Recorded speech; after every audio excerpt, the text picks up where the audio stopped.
신인규 기자하고 계속해서 얘기를 나누겠습니다. 어제 우리 시장에서 가장 큰 관심사 중에 하나가 포스코 그룹주들의 실적이었습니다. 지금 실적 시즌이기도 하고요. 일단 포스코 홀딩스, 지금 지주회사인데 실적 어떻게 나왔습니까? 생각보다는 그렇게 좋지는 않게 나왔습니다. 포스코가 연간 잠정 실적 공시를 했죠. 연결 기준으로 지난해 매출액이 77조 조금 넘었고 영업이익은 3조 5,314억 원으로 집계가 됐다고 밝혔습니다. 매출과 영업이익 전년 대비 각각 9%, 27.2% 감소했고요. 당기 순이익은 1조 8,322억 원으로 같은 기간보다 48% 넘게 줄어들었습니다. 이 주가 측면에서는 지난해 4분기를 좀 떼어놓고 봐야 되니까 4분기 매출은 18조 6천억 정도 했고요. 영업이익은 전년 대비 흑자 전환했지만 3분기와 비교해서는 영업이익 상승세가 좀 둔화된 모습이었습니다. 이 2023년 전체 실적 보면요. 2022년에 태풍 흰남노 때문에 제철소가 침수되는 사건이 있었습니다. 그때보다 지금 2023년의 실적이 더 좋지 않게 나온 거고요. 포스코는 철강 부분 롤마진이라고 합니다. 아변 부분 마진이 좀 하락했고 미래 소재, 리튬이라든가 이 포스코 2차 전지 계열사들의 실적이 좀 저조한 것이 포스코 홀딩스의 실적에도 영향을 끼쳤다라고 분석을 했습니다. 네, 그룹사 중에서 이제 철강 제어에서 제일 큰 게 이제 포스코일 텐데 철강 매출도 이제 비중도 크고 이익 비중도 크고 하지만 우리의 관심사는 또 2차 전지였죠. 맞습니다. 네, 포스코 뭔가요? 퓨처엠도 있고 DX도 있고 이럴 텐데 맞습니다. 그런 2차 전지 관련사들의 실적은 어땠습니까? 계열사들 중에 그 두 개가 좀 중요하죠.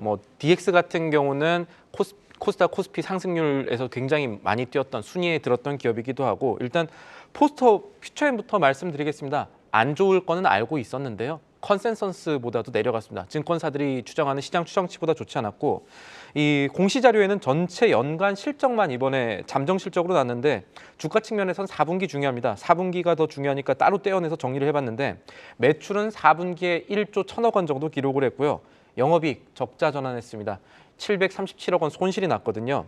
전기차 수요가 좀 둔화한 데다가 이 재고평가 가격 이게 계속 내려가면서 탄산 리튬이 내려갔다는 소식은 저희들이 전달드렸는데 이것 때문에 수익성이 악화가 됐습니다. 이 증권사들이 예상을 했지만 예상보다도 더 안 좋은 예상보다 안 나왔습니다. 좋았던 게 조금 더 큽니다. 그러다 보니까 신영증권 같은 경우에 그 보고서 낸 게 좀 맞아떨어지는 거 아니냐라는 걱정도 나오는데 신영증권이 다른 증권사들보다도 컨센서스 조금 낮게 보고 있는 기업이거든요. 신영증권이 포스코 퓨처엠에 대해서 제시한 올해 매출액은 5조 9천억 원이고요. 영업이익은 2,289억 원입니다. 이거 컨센서스보다도 13%, 영업이익 같은 건 35% 정도 나오는데 실제 이 리튬 가격이라든가 양극재, 음극재 가격 지금 하락하면서 계열사들, 2차 전지 계열사들 별로 좋지 않은 모습 보이고 있는데 문제는 이런 환경을 다른 회사들도 같이 갖고 있겠죠. 에코프로비엠이라든가 여러 가지 2차 관련 전지주에는 좋지 않은 소식이 먼저 나온 겁니다. 그렇군요. 지금 DX는 어떻습니까? DX 같은 경우는 그나마 좀 괜찮습니다. 이 포스코 계열의 이 IT 엔지니어링 담당하고 있고 최근에 ICT 기업이죠. 맞습니다. 예, 정보통신기술. 그렇습니다. 그리고 최근에는 2차 전지 미래사업실 신설하면서 2차 전지 관련주로도 꼽히기도 했는데 네. 여기는 그렇게 나쁘지 않았습니다. 4분기에는 매출 3,557억 원 기록했고요. 영업이익은 141억 원 기록했습니다. 실적 증가세고요. 이 그룹사 대상 이 공장 자동화 사업이 증가하면서 수혜를 봤다. 이런 분석을 자체적으로 내놨습니다. 예, 그나마 다행이네요. 지금 포스코는 그룹 회장을 선출하는 맞습니다. 작업 굉장히 시끄럽습니다. 그 호화 사회이사들까지 다 데리고 이제 해외에서 조금 약간 노셨죠. 현재 상황 어떻습니까? 예, 오늘이 조금 중요할 것 같은데요. 이 최근에 계속해서 논란이 있었지만 어쨌든 후보 추천 그대로 갈 거고 3월 주총까지 인선 차질 없게 하겠다고 하면서 오늘 2차 후보 압축을 할 겁니다. 그동안엔 18명의 후보군을 내놨는데 이걸 아마 통상적으로 한 6명 정도로 줄이거든요. 오늘 안에 그게 아마 확정이 될지 살펴봐야 될 것 같고 아까 말씀하신 대로 노셨다고 표현을 하셨는데 해외에서 이사회를 개최하면서 굉장히 호화롭게 했다. 샷도마고 이런 와인도 먹지 않았느냐 이런 논란들이 나오면서 전세 항공기뿐만 아니라 전세 헬기. 예. 신 기자는 전세 헬기 타봤습니까? 출장 중에 타봤는지 모르겠는데 사실 안 타봤습니다. 타보고 싶네요. 네. 저도 못 탔습니다. 못 타봤고 어쨌든 이런 논란들이 변수가 되고 있기 때문에 최근에 이 경영을 잘해야 되는 아까 실적 말씀드린 대로 경영 잘해야 되는 포스코가 예정대로 회장을 뽑을 수 있을지 이런 인선들 잘 진행될지도 한편으로 살펴볼 부분이 되겠습니다. 네, 포스코 같은 경우 이제 최정우 회장이 살짝 이제 욕심이 조금 있으셨던 것 같아요. 연임에 대해서. 그게 아니었으면 이런 게 좀 터지지 않았을 일단은 수도 후보에서 있겠다. 이번에 제외가 되셨으니까. 네, 그런 생각도 좀 살짝 들었습니다만 지금 폴란드에 우리가 대규모로 무기 수출을 했었단 말이죠. 네. 그런데 지금 법이 바뀌지 않을 경우에 이 한 30조 원 넘는 거죠. 네. 요 무기 수출이 무산될 가능성도 있다. 이런 얘기가 들리던데 그건 뭔 얘기입니까? 1차 계약보다 이 폴란드 2차 계약이 더 큰데요. 2차 계약 아직 확정 안 됐습니다. 돈이 안 들어왔다는 얘기입니다.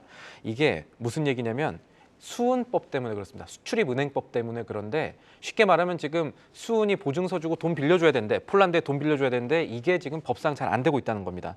현행 수은법상요. 수출입은행은 특정 대출자에 대해서 자기 자본의 40% 이상을 대출해 줄 수가 없습니다.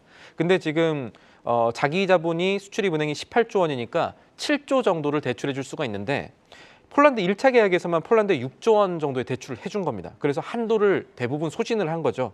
2차 계약에 대출해 줄 여력이 지금 없는 상황입니다. 그래서 방산같이 대규모 수출을 할 때는요. 보통 어떻게 하냐면 수출입은행이 그 수입국에다가 좀 되게 싼 이자로 대출을 먼저 해주고요. 대부분의 국가가 다 그렇습니다. 그렇습니다. 대부분의 국가 다 금융지원을 그렇습니다. 해주죠. 거기다가 이제 무보라고 해서 무역보험공사가 이 수출보험 제공하는 조건으로 하고 있는데 이번에 계약 규모가 좀 원체 크다 보니까 수은이 대출해 줄 수 있는 금액이 한도에 부딪혔고요. 지난해 또 폴란드 정권 바뀌었습니다. 정권 바뀌면서 정 정권과 체결했던 방산 계약 이거 문제 생기는 거 아니냐 목소리가 많았는데 우려가 많았는데 이런 것과 같이 생각해서 법 개정까지 잘 안 되면 폴란드 수출 축소되거나 타격받을 가능성 있다고 봐야겠습니다. 그 법 개정은 언제까지 해야 됩니까?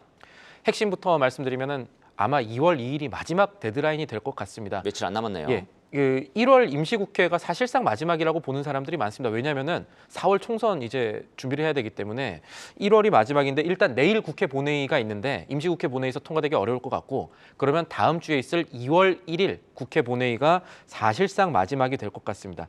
이게 왜 지금 법이 중요하냐면 아까 제가 한도가 있다고 말씀드렸잖아요. 이 한도를 높이거나 자기 자본금을 높이면은 해결이 되겠죠. 이것도 법으로 정해야 되는데 지금 여당에서 야당에서 이 둘 다 사실은 올리자라는 법안이 나왔습니다. 지금 다른 민생 법안 물려가지고 지금 통과가 잘 안 되는 건데 이 사실상 데드라인을 잘 지켜서 통과가 돼야 될 것 같습니다. 지금 우리 수출업계에서는 확실히 그런 목소리들이 많죠. 네, 지금 폴란드 무기 수출 덕분에 이제 주가가 많이 뛰기도 했습니다. 맞습니다. 관련 종목들 지금 최근에 요게 무산될 경우에 이제 주가도 이제 타격을 받을 가능성도 있고 뭐 이럴 텐데. 어제 좀 주춤했죠. 예. 네, 지금 최근에 그 주가 변화도 감지가 됩니까?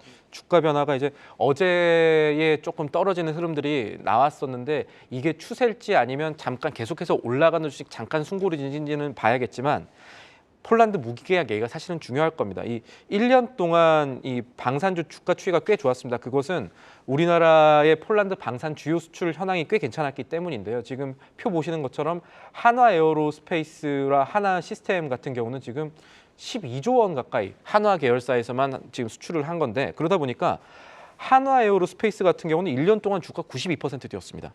한화 시스템은 44% 뛰었고요.